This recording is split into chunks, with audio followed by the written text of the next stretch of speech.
Delegates, it is now my pleasure and honor to introduce to you the lead attorney on the McCleary case, Tom Ahearne.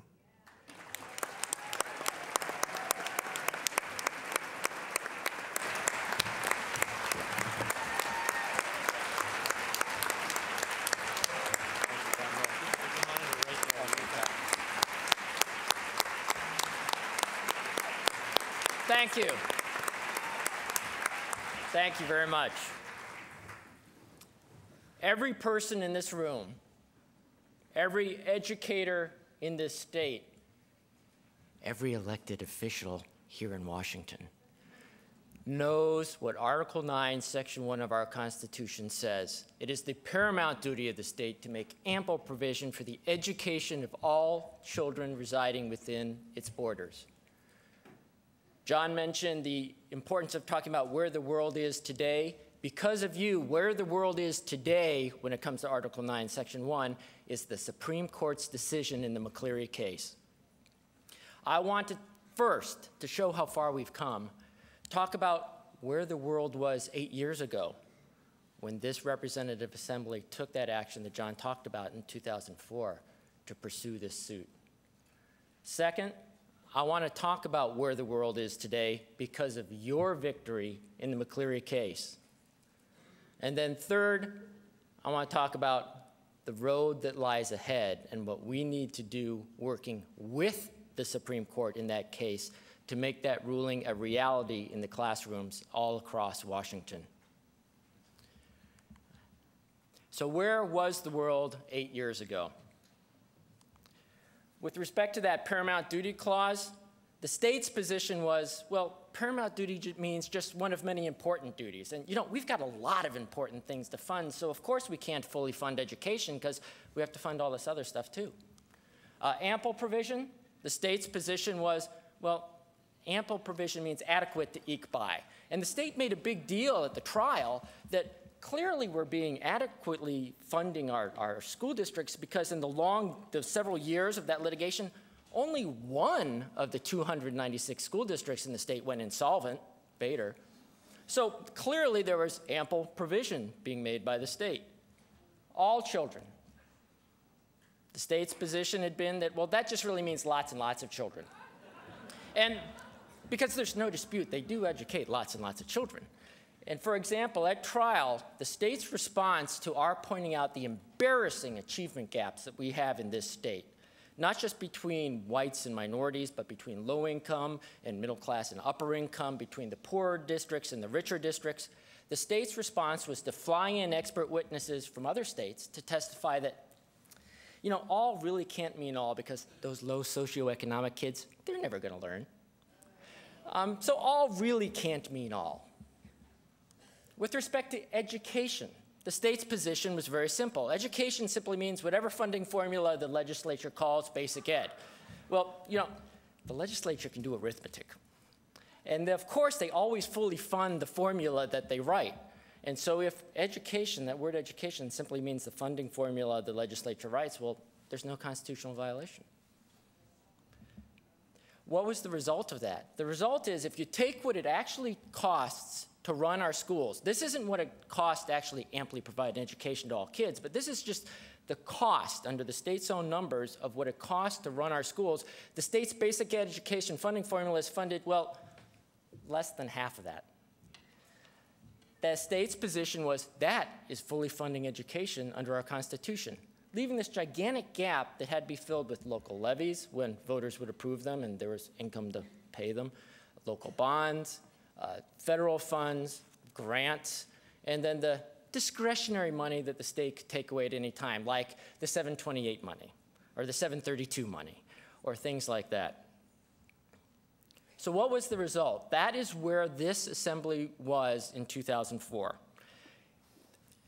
Elected officials have continuously said and talked about fully funding our public schools tomorrow, while leaving hundreds of thousands of kids behind today.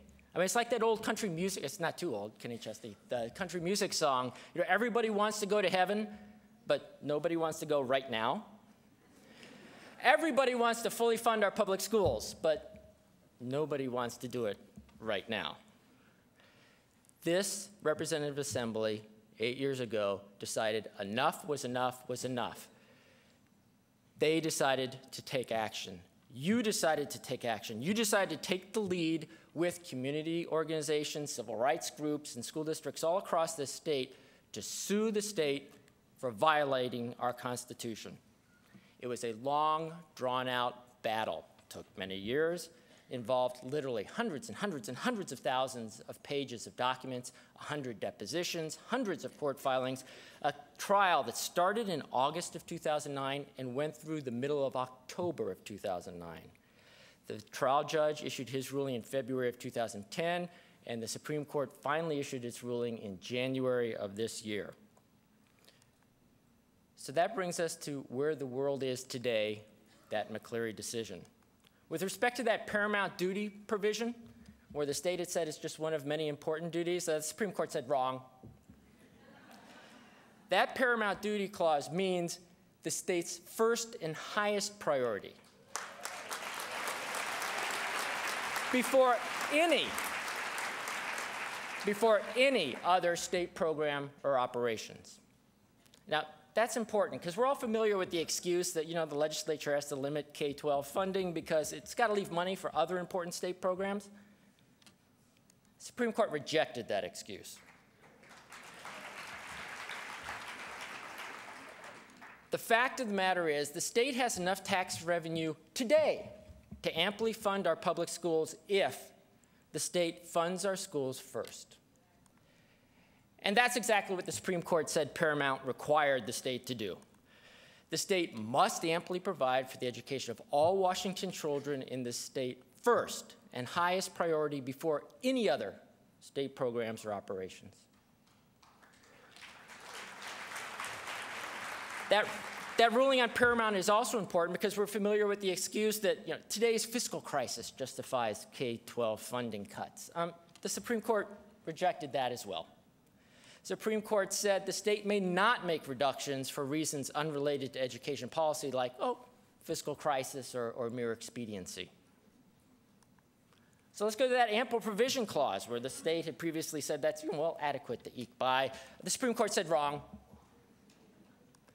That ample provision clause in our Constitution means considerably more than just adequate. And that's important because we're all familiar with the excuse where the state says, our K-12 funding complies with Article 9, Section 1, because it is a big number. The Supreme Court said, no, they rejected that excuse. They ruled that the state has failed to adequately fund the education required by Article 9, Section 1 of our Constitution. The state has consistently failed to provide adequate funding for our public schools. That phrase, all children, does it just mean lots and lots of children? No, the court said wrong.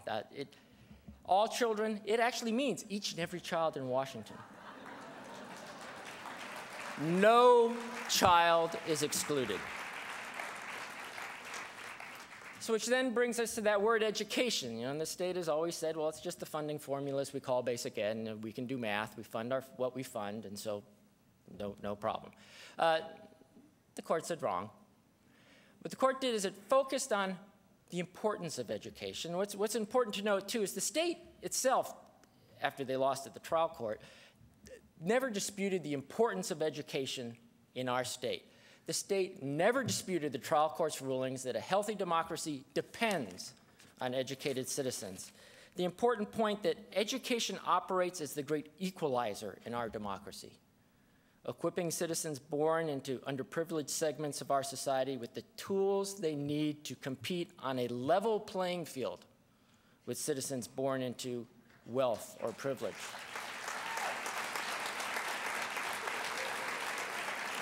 The state never disputed the trial court's ruling that education is the #1 civil right of the 21st century.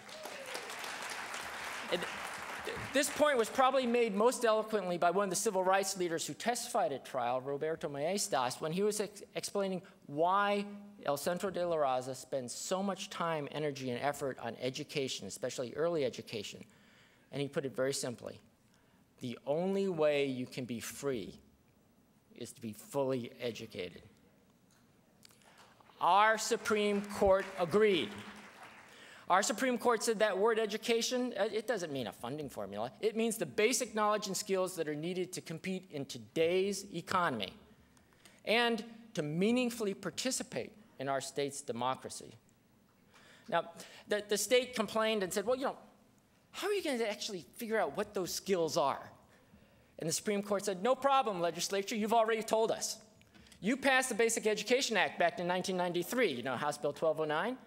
And you laid out very carefully what's required. Read with comprehension, write effectively, know and apply core concepts of math, science, civics, etc. And then the Supreme Court went one step further. It said, and then also remember, state, you adopted the essential academic learning requirements. They're not, state, you didn't call them like optional academic learning suggestions. Instead, they are essential academic learning requirements that every single child needs to know to compete in today's world. Reading, math, science, fine arts, fitness, etc. Our court held that is what that word education means. So where is the world today because of your victory in McCleary? Paramount duty means paramount duty. The state has to fully fund, at least according to our Constitution, our schools first. Ample provision means considerably more than just adequate.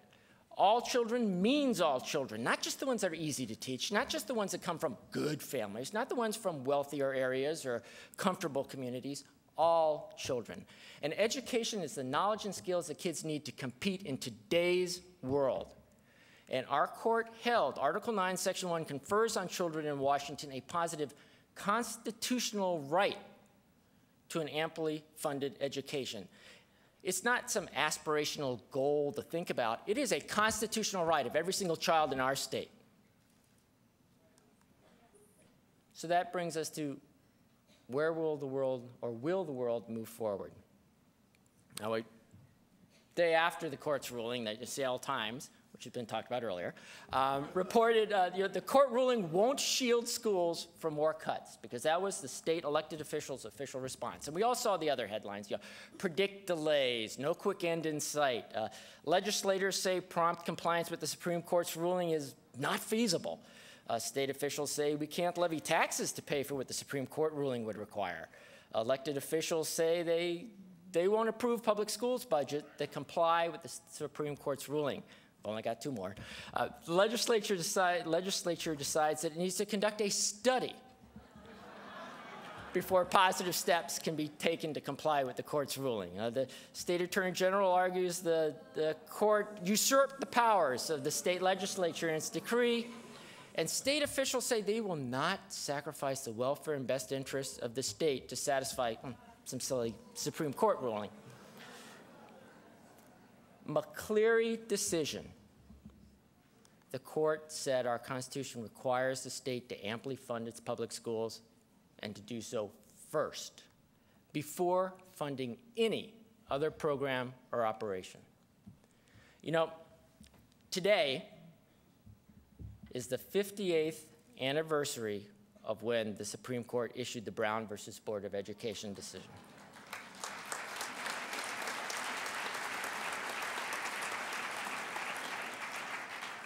In that case, the Supreme Court said our Constitution requires each state to desegregate its public schools, and then later held, and to do so with all deliberate speed.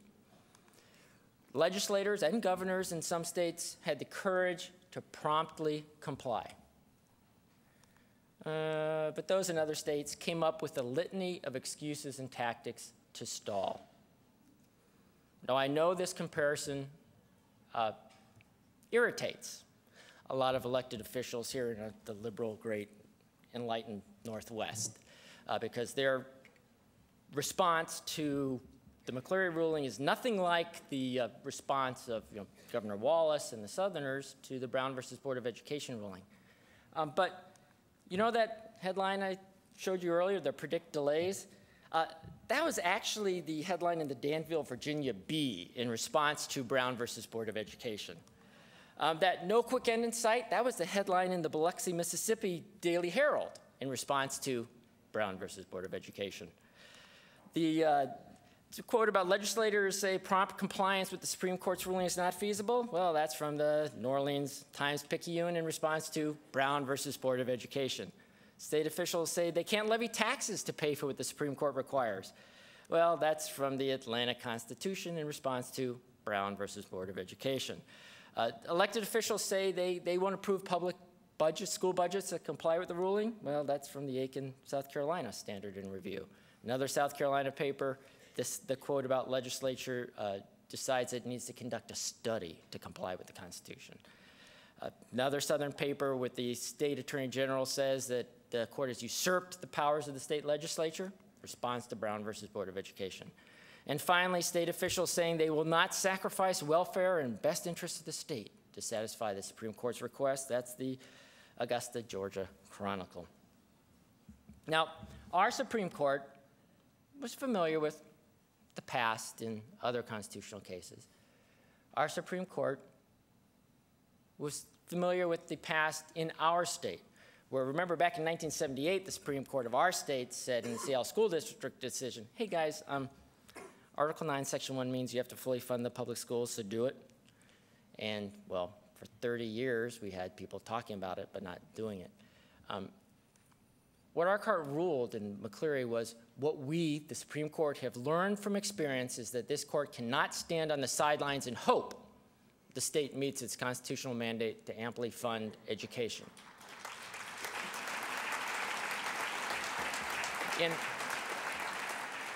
In response to the state's argument to the Supreme Court that, hey, don't worry your pretty little judicial heads about this because we passed 2261 and everything's going to be fine by 2018. We promise. The Supreme Court said, this court cannot idly stand by as the legislature makes unfulfilled promises. The court acknowledged ultimately it is our responsibility, the Supreme Court's responsibility, to hold the state accountable to meet its constitutional duty under Article 9, Section 1. A lot of critics like to say that, well, teachers need to be held accountable and the schools need to be held accountable. The Supreme Court said, no, the state is the one that needs to be held accountable.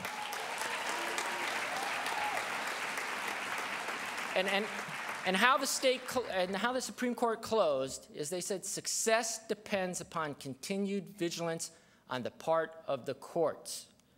And therefore, the Supreme Court intends to remain vigilant in fulfilling the state's constitutional responsibility under Article 9, Section 1. Now, 58 years ago, the Supreme Court declared that the Constitution required states to desegregate their public schools. That did not happen immediately.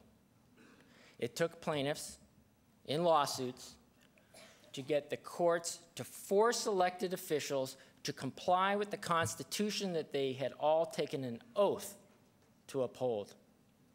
This year, our Supreme Court declared that our Constitution requires our state to fully fund our public schools. That's not going to happen immediately. In all likelihood, it will take plaintiffs in a lawsuit to get the courts to force the elected officials in our state to comply with the Constitution that each and every one of them took an oath to uphold. By retaining jurisdiction of our McCleary case, the Supreme Court has given us the opportunity to now work with the Supreme Court to make sure that that constitutional ruling becomes a reality in the classrooms all across our state. I would like to close with some words from actually Lyndon Johnson. And these are actually from his last public appearance. It was a 1972 Civil Rights Symposium where he talked about the 50s after Brown versus Board of Education, the 60s where as president he shoved through Congress a lot of civil rights legislation and all the work that still needed to be done in 1972. And he closed his final remarks by saying, "We know how much still remains to be done. But if our efforts continue, if our will is strong, if our hearts are right, and if we keep courage as our constant companion, I am confident we shall overcome."